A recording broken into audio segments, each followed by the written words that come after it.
was Greek civilization based on slave labor? This is a collection of essays by Moses Finley, and I'll just read you a couple of paragraphs to give you some flavor. It's a great starting place for the study of slavery in antiquity. Two generalizations may be made at the outset. First, at all times and in all places, the Greek world relied on some form or forms of dependent labor to meet its needs, both public and private.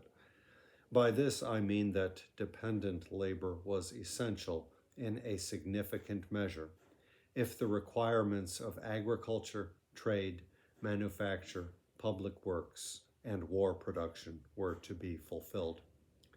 And by dependent labor, I mean work performed under compulsions other than those of kinship or communal obligations.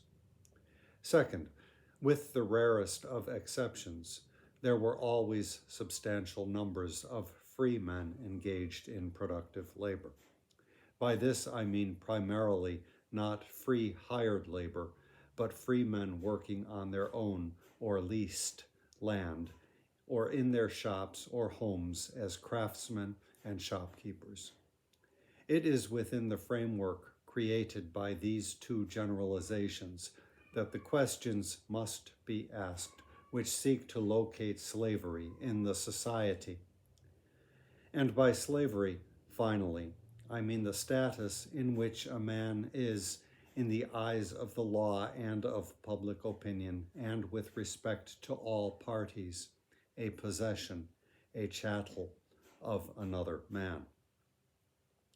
How completely the Greeks always took slavery for granted as one of the facts of human existence is abundantly evident to anyone who has read their literature. In the Homeric poems, it is assumed correctly that captive women will be taken home as slaves, and that occasional male slaves, the victims of Phoenician merchant pirates, will also be on hand. In the early 7th century BC, when Hesiod, the Boeotian peasant poet, gets down to practical advice in his Works and Days, he tells his brother how to use slaves properly. That they will be available is simply assumed. The same is true of Xenophon's Manual for the Gentleman Farmer, the Economicus, written about 375 BC. A few years earlier, an Athenian cripple who was appealing a decision dropping him from the dole said to the council, "I have a trade which brings me in a little, but I can hardly work at it myself, and I cannot afford to buy someone to replace myself in it." In the first book of the pseudo-Aristotelian Economica, a peripatetic work probably of the late 4th or early 3rd century BC, we find the following proposition about the organization of the household, stated as baldly and flatly as it could possibly be done. Of property, the first and most necessary kind, the best and most manageable, is man. Therefore, the first step is to procure good slaves. Of slaves, there are two kinds, the overseer and the worker.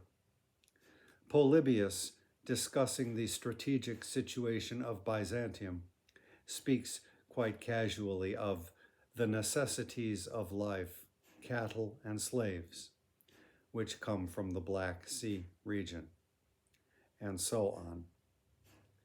The Greek language had an astonishing range of vocabulary for slaves, unparalleled in my knowledge.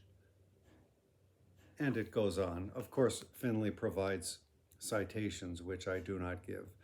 As I say, I highly recommend this book as a starting point for the study of slavery in antiquity, and then from there jumping to Finley's book, Ancient Slavery and Modern Ideology. Thank you for stopping by my channel.